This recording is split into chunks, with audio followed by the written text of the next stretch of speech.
Уважаеми зрители, сега ще чуете един различен прочит на фолклорната ни традиция от Даниела Трендафилова.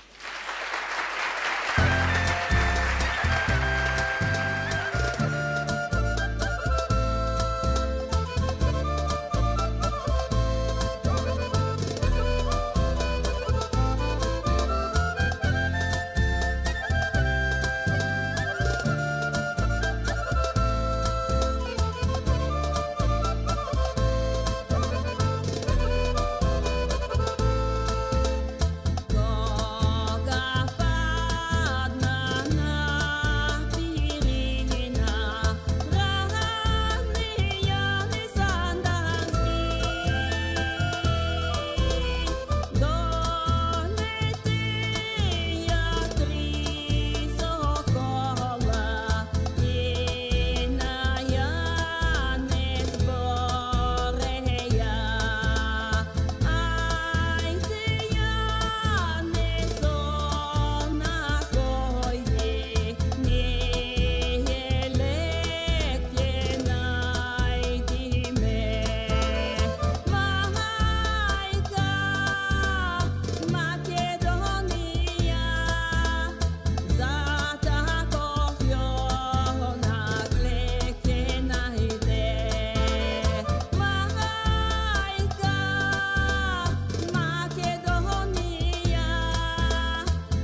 Даниела Трендафилова и нейните песни в Иденашенската музика.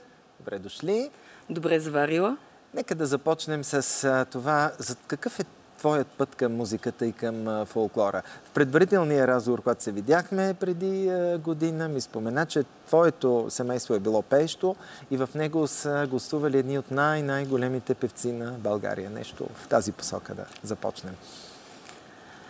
Аз първо благодаря за възможността да участвам във вашето прекрасно предаване. Благодаря. Много години слушах народна музика, цялото ми семейство пее, всички роднини пеят по линия на майка ми, тя е от Кюстендилско, и там се пееха обикновенно песните от македонския край.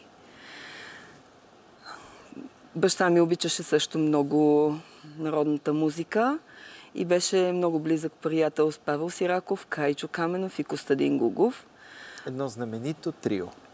Трио не като пеещи заедно, а просто като емблематични певци, работели заедно и оставили едни наистина незабравими следи в фолклорната ни музика и фолклорната култура. Прекрасни. Аз имах късмета да израсна с тях, да слушам тяхната музика, да пея техните песни.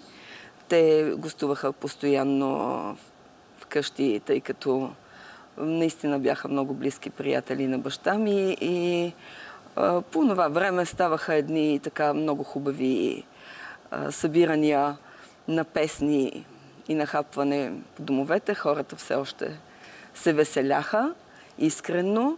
Те бяха хора от народа. На 6 годишна възраст излязох за първи път на сцена. Ходех на акордеон и на солфеж в читалище Георги Сава Раковски в София. И оттам организираха моите участия с един тамбурашки оркестър. А каква е връзката с ансамбъл Изворче? След като Костадин Гугов, Павел Сираков и Кайчо Каменов ме научиха достатъчно добре да пея, Гугов ми каза един ден: сега вече ти си подготвена и можеш да кандидатстваш в ансамбъл Изворче в Двореца на пионерите. Аз нямаше как да разбера, нито пък моите родители знаеха за ансамбъл в Двореца на пионерите. Михаил Букурешлиев беше художествен ръководител. Отидох при него, направи ми прослушване, приеме.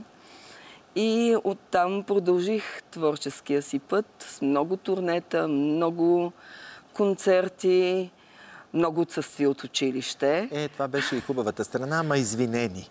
Извинени, но трябваше да наваксваме. Все пак, извън тази емоция, наистина една прекрасна голяма школа си остава ансамбъл Изворче. И за певци, и за инструменталисти, и за танцори също. Едно голямо семейство. Това беше второто ми семейство. Сега, кажи ми песните, които те провокират, които предпочиташ, които те вълнуват и които пееш.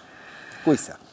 Междувременно, в паузите, които имахме от Изворче и през ваканциите, и в съботите и неделите, имах възможност в Кюстендилския край, където имаше събори на македонската граница със Северна Македония сега, да се запозная с Васка Илиева. Павел Сираков всъщност ни запозна.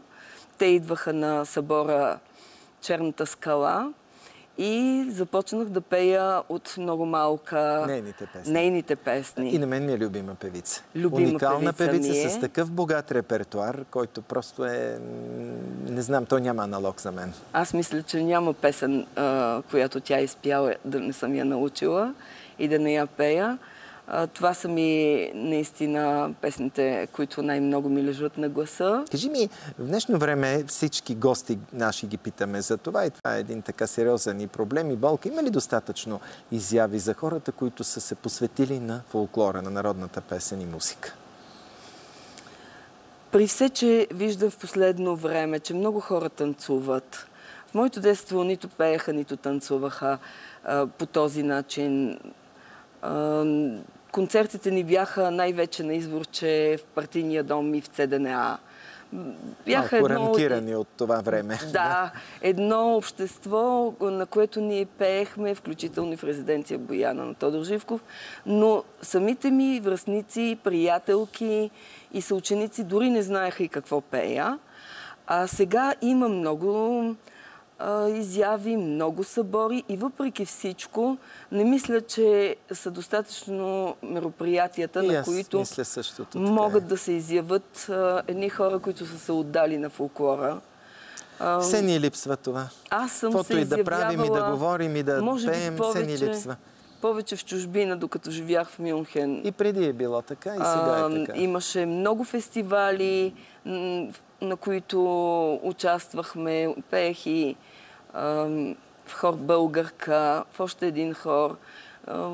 Не съм спряла да разнасям славата на българската народна песен.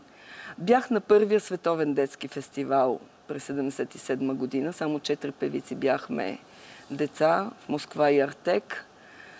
Пуст всегда буди слънце. Всъщност Изворче ни изпрати.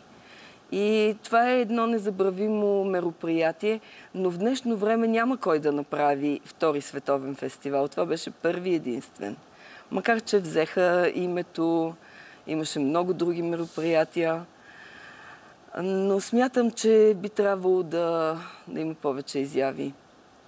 И ние го смятаме, понапреднахме малко с времето. Аз ти благодаря и ти пожелавам да носиш, се възхищавам от това, този така несломим дух, устрем, творчески ентусиазъм, вдъхновение, да го има и занапред, да създаваш още песни.